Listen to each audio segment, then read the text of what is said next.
Hey folks, Kilt-Man here, Kilt-Man at your services. How are you all? We're all doing very, very well. Now, I want to introduce you to a friend of mine.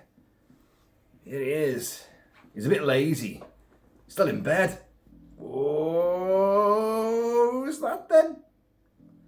Let the contrast adjust so you can see him properly. Yes. Bit of bedhead going on there, which is rich coming from me, obviously. Who's that then? It's Roger from Dawn of the Dead. Or in the UK as we knew it back in the day, Zombies, Dawn of the Dead. The greatest zombie film ever made. George Romero. His follow-up to Night of the Living Dead and a precursor to Day of the Dead. And then some other dead things happened afterwards. But, you know, the Trick or Treat Studios have released a lot of masks.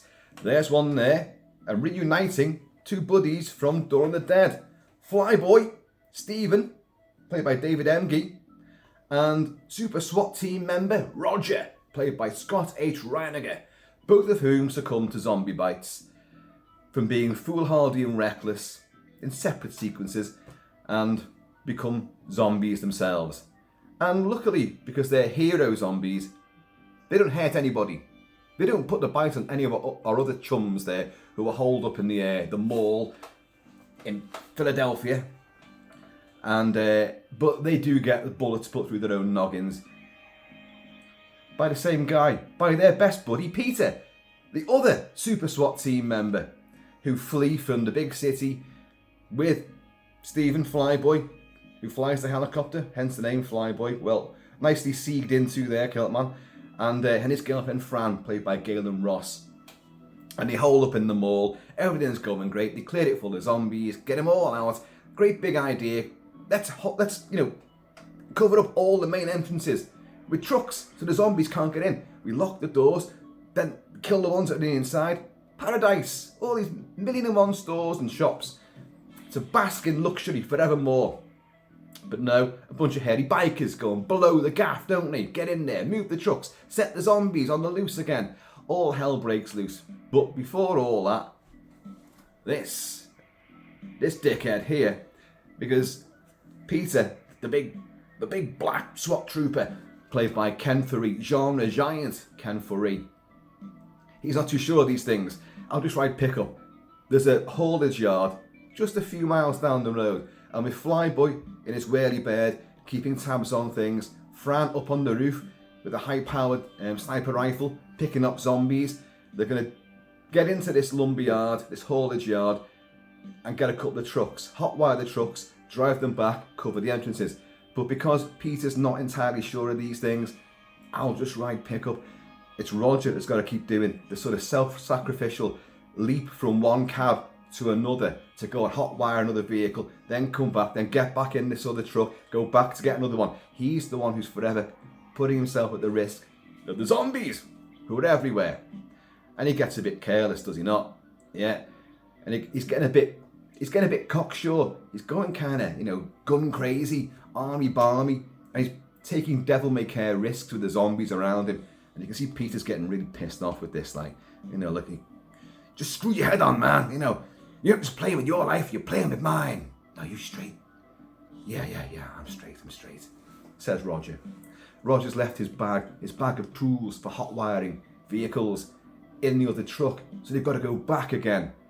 And in the chaos that ensues there, he gets a bite on his arm and a bite on the back of his leg, his calf muscle. And even though you don't really see Tom Savini put any real sort of effect into the chomp on the back of the leg, you just see a zombie sort of with a huge chunk of flesh, always having bitten through his SWAT team fatigues, his coveralls, his very Michael Myers-like coveralls. You don't see any cotton or thread in his gob. It's just a big chunk of what looks like a huge pork pie in his mouth, and that's the back of Roger's leg. But it's Scott H. Reiniger's performance. He's half in, half out the cab. Peter's already seen the guy get his arm bitten, and he's like, Roger! And then suddenly his leg goes, and Scott H. Reiniger just goes, Aah! And it's, you feel it. You don't have to see the effect, but you felt that, and your leg never feels the same afterwards. Anyway, they know what's going to happen to him. But as he says, there's a hell of a lot to get done before you can Take 2. There's a hell of a lot to get done before you can afford to lose me. Jesus Christ. Normally I'm good with these lines. But that's when they clear out all the zombies, the ones who are left inside. Get all the bodies, dump them all. And they're wheeling Roger around in a wheelbarrow. Because he's crippled, isn't he? But as time wears on, the infection sets in and he's dying. So then we get the horrible, tragic, but iconic scene of he only wants Peter next to him. Even like he kicks up a stink whenever, his other 2 buddies, Fran and Stephen, are trying to administer, anesthetics and morphine and whatever, and drugs and things to keep him calm and quiet. And he's fighting out, he's screaming out for Peter. So Peter has to come running back from wherever he is in the shopping mall and just give him comfort. And it's so, these 2 guys have been through hell, obviously, but they trust each other. They're brothers in arms. And it's the way Scott H. Reiniger sort of caresses, Peter's arm, and Peter's just, he can't look at him. Dawn of the Dead is a tremendously well acted movie. People do not give it the credit for that. They just think, oh, it's a great zombie satire on, commercialism and society, and great set pieces and great gore effects for its time. But they forget about the performances. They're not amateurish. I know a lot of the supporting players and are real life bikers or just friends and family of George Romero, or of the cast and crew who were all brought in there, and loads of extras from around the vicinity of the Monroeville Mall where they filmed most of Dawn of the Dead, who were all drafted in as zombies for $1 a day and a donut. Wow. But you'd do it though, wouldn't you? But the acting by these 4 is really, really good. It's powerful, it's emotive, it's comic book in certain ways, but it's got gravitas, and this sequence definitely nails that. Whilst Stephen and Fran are watching one of the rather really bizarre TV broadcasts. Well, there's still TV studios in operation, but they're so ramshackle and run down and argumentative that nothing ever gets done. And you've got the one-eyed scientist who was also in the film The Crazies by George Romero, who falls over a flight of stairs and gets killed. And he's the guy who could save the world from this horrible toxin, which is turning people into crazy, violent maniacs. Oh, the irony. And he's a scientist in this who's saying, we've got to feed them. All they eat is about 5% of the human body, leaving the body intact enough to get up and go on the rampage itself. So, we've either got to feed these or drop nuclear bombs on all the big cities. And everyone's going, why, you're crazy. Ah. But in the meantime, poor Roger's died. And Roger has said to Peter, in his final moments, I'm going to try not to come back. I don't want to be walking around like that. I'll try and get the quotes right this time without mangling the lines. I'm going to try not to. And poor Peter's, he can't even look at him. He's going, Peter! And he's like, yeah, I'm here, man, I'm here. Just shut up, will you? But it's a tragic, tragic moment. And then luckily we don't see the moment where he will die. The gonk. It's glorious, isn't it? It's the zombie waltz, isn't it now? The zombie march. The gonk, it's called. And then the next, you see the pillow and a blanket over his head. And Peter's sat in the distance at the end of the room where they are. And he's got the Rome RG-38 nickel-plated, which is a revolver which you've actually seen Roger wielding while he's in the wheelbarrow, and they're legging him round, and he's taking pot shots at zombies as they're legging it around the concourse of the mall. So it's kind of poetic that the gun that actually does finish him off is his own. And suddenly, as they're watching the TV in the other room, and it's getting really heightened tension, Peter just suddenly looks up and sees the blankets moving. It's just twitching slightly, but he's sitting there and he watches. Bit more movement, and then it begins to rise, and the blanket comes down, and there's old Roger Dodger. Hello, is it morning? Where's my breakfast? Yes. And as he begins to sit up and focus on the room that he's in, and Peter down the other end of the room, it cuts back to the TV room, and you hear the gunshot. as this crazy scientist are going, we've got to remain unemotional, illogical hell, got to remain emotionless and all this. And you hear, and they just go, they've just lost their friend, who's obviously come back as one of the undead. A zombie. This is not a mask, folks. This is by Trick or Treat Studios, and it is a pillow pal prop. I think that's what they call it, a pillow pal prop. And it is a life-size replica of Roger as the zombie. Now, we'll look at it in a bit more detail in a second, but I'll tell you, it is sculpted by, here's the tag, official tag, Dawn of the Dead.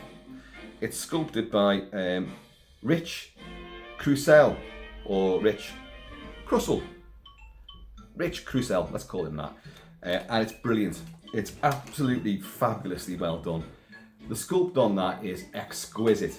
It is Scott H. Reiniger as Roger.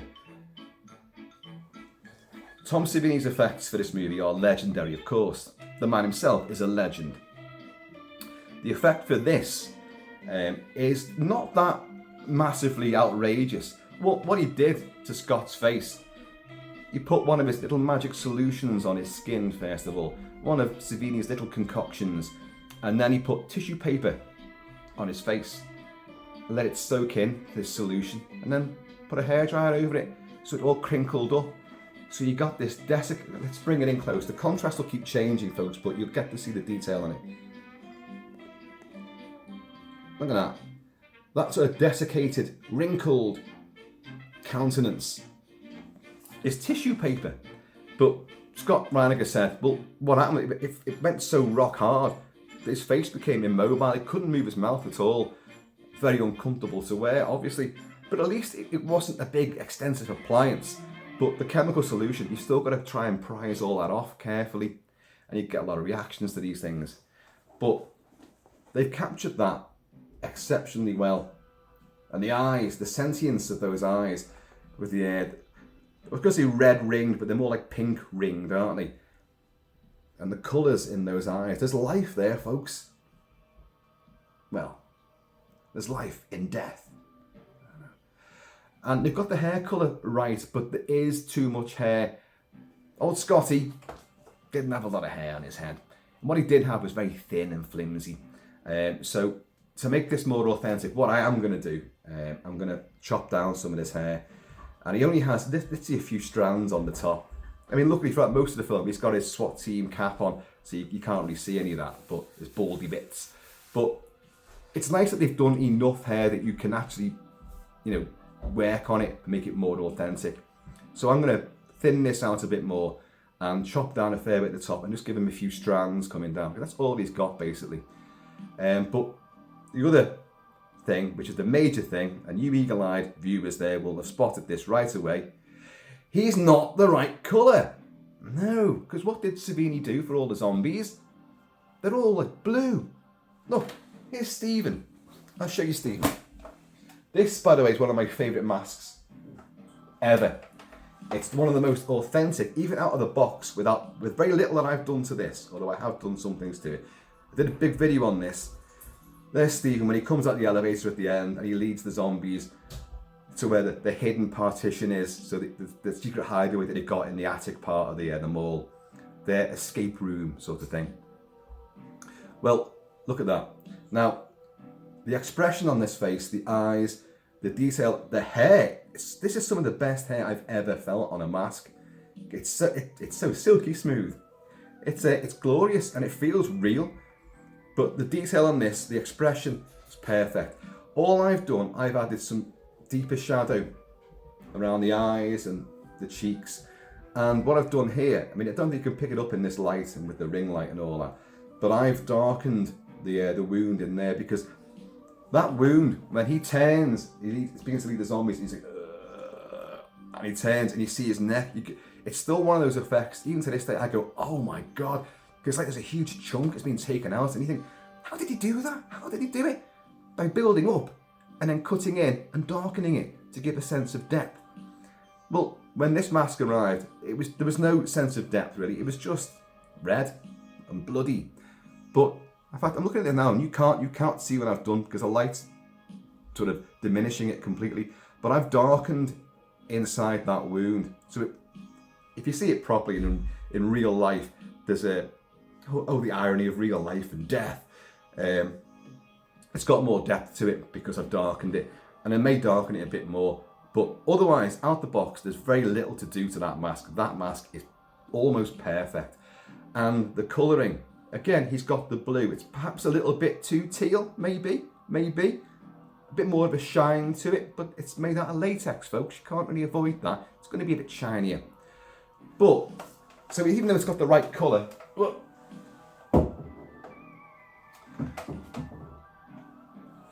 something wobbled there. I'm terrified of something going flying off this table, my intricately arranged display here. But he has not got the blue face scrub. He's got a very sort of sickly, wan, very yellow off green. Oh, it's probably a more realistic texture and tone for someone who's just died and has been infected and all the blood's congealing and all that. I don't know. But what I would do to that, I'm going to manipulate the hair a fair bit, and I may try and attempt to bluify his skin. There is a picture of him to show you what I mean. Other people on other channels will cut now to a big image from the movie, but I can't do that. I've got this though. And in fact, now looking at it in this light, well, holy shit.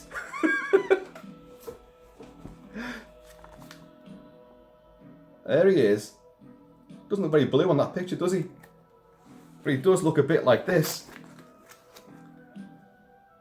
That looks almost identical. So Kilt-Man, what the hell are you talking about? But in the film, he does look blue, so I'm not sure how that's... I mean, it's a pale blue, but it's a lot bluer than that.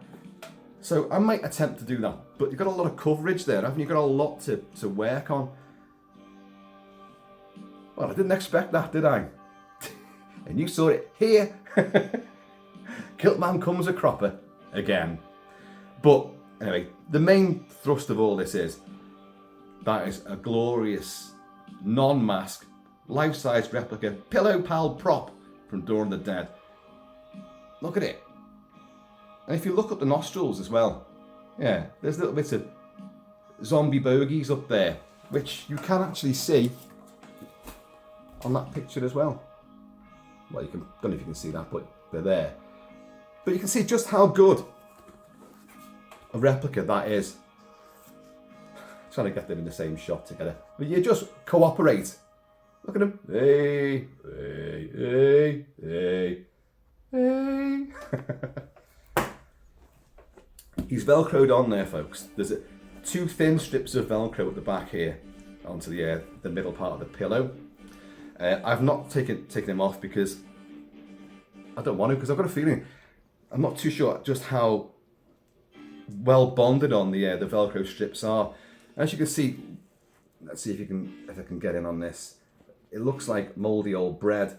That's the foam, which is obviously, because it's not hollow. This mask is not. It's not a mask. This prop is not hollow. It's foam filled with the latex covering, and that foam is very spongy. But I've got a feeling that if you take it off the velcro, I think the velcro strips are going to unadhere. So I'm not going to do that. But I can work on that without damaging the pillow itself. Trim down the hair, perhaps bluify the face, although I'm beginning to think there may be no need to do that. I need to go back and watch the film. Please, someone, just go and bung it on now and tell me, he is blue, isn't he? He's blue, like all the other zombies. Blue, I tell you. Anyway, that is wonderful, isn't it? Got to admit that. I do think it's funny that both of our heroes that turn into zombies don't manage to put the bite on anybody else, and they're both done in by the same guy as well. I mean, put yourself in Peter's shoes. He's witnessed his mates, his fellow apocalyptic survivors go through hell and back and then have to succumb to this, and he's the one who's got to put them out their misery and restore some sense of dignity and humanity even in their death. by putting a 38 slug through their heads. In fact, in the case of Stephen, he's got the big super gun. So, and that makes a right mess. We don't see the bullet hitting Roger, so you don't get a big blood splatter on the wall behind him and a big hole there pulled out with fishing wire. That's what they did. A little sealed over hole with a blood squib in it. So when the bullet hits, squib goes off. They pull the wire, bit of flesh comes away, and it's squib at the back. Boof! Blood goes everywhere. That's what they did for Stephen, but he spared that. Scott H. Reiniger, I think his brother is in the movie as well. He joined one of the scenes when they might, who the hell cares? Let's go shopping first. What do you think? You want to bag it or track for it? Yeah. You game, hit and run. And the two of them go into the mall itself and try and work out the geography of the place, the ductwork, the gun shop, whatever bits they're going to need, how to draw the zombies into one place so you can move through to another, and they get the doors shut and they bang on all the glass and all that. Well, it's one of Scott H. Reiniger's brother is in that crowd of zombies wearing a plaid shirt, got a big beard on him as well. He's quite tall, but he's in the background there. But Scott Reiniger went on to do a lot of theatre work. He was good friends with George Romero and Susanna Sparrow and all of that, and the crew. But he moved on to, I think he was in LA at the time when he got the call to do Dawn of the Dead. He had a couple of auditions because Romero said to him, you're great in the role, but the guy you're playing opposite, he's about 6'4" and you're about 5'3". Because Scotty's a little fella, he's a little tiny fella. But Scott said, if they're watching the performance, they're not going to notice that, the audience, he means. And so Romero said, well, okay, I'll take a chance. You can do it. You got the part. But the thing about it is, the two of them both misjudged how you're going to see this team up. Yes, you've got the big super trooper, 6'4" and muscle bound, and the little diddy man. But because of that dynamic, and they're both super professionals and really, really work together as a unit, the little and large thing only adds to it.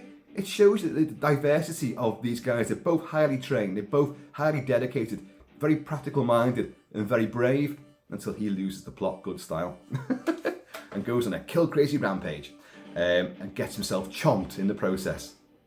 But they work brilliantly together. So I think that dynamic works. The four of these people, Galen Ross as Fran is outstanding. David Emby as Stephen is brilliant. And he's still one of the best, well, he is the best zombie I've ever seen. Just for that walk with the pistol, the trigger guard wrapped around his finger. When I did that mask review, I actually reenacted that scene to the gong as well. And I think I did it pretty well, I'll be honest. Do check it out.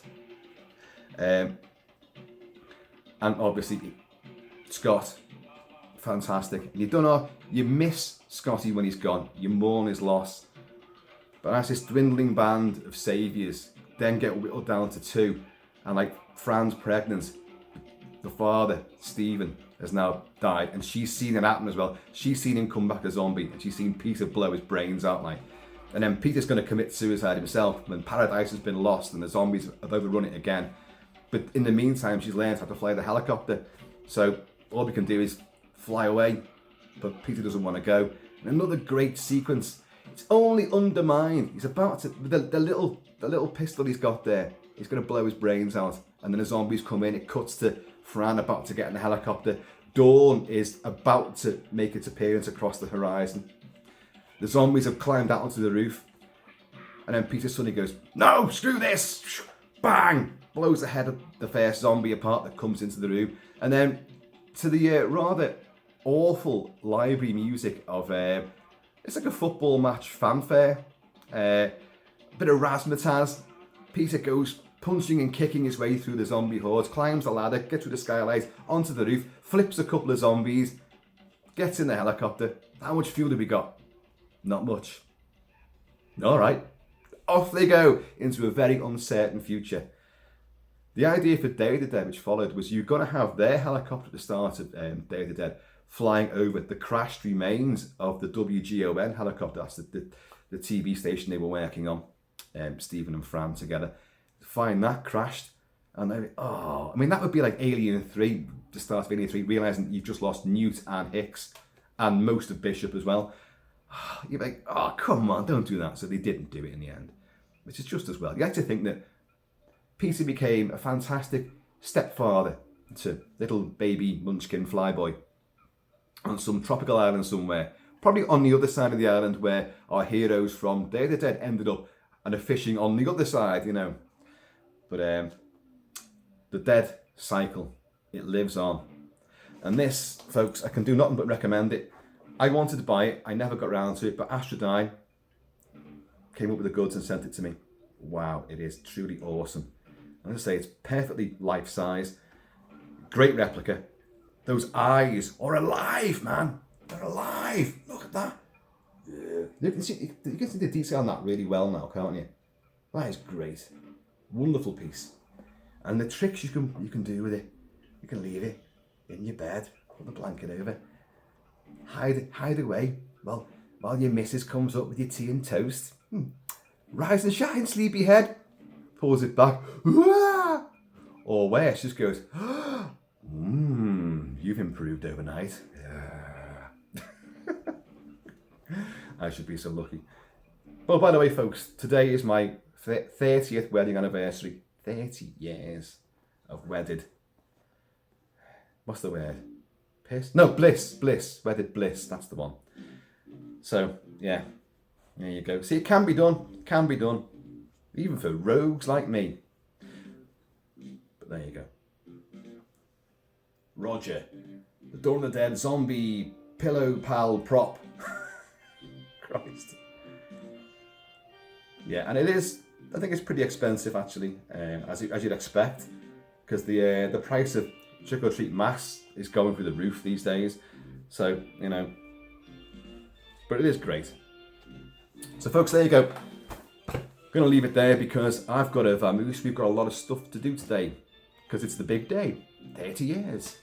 So there's a lot of things lined up, most of which I do not know what they are because they're little surprises for me. Probably a divorce. Folks, please keep it Celtic, keep it Celtic.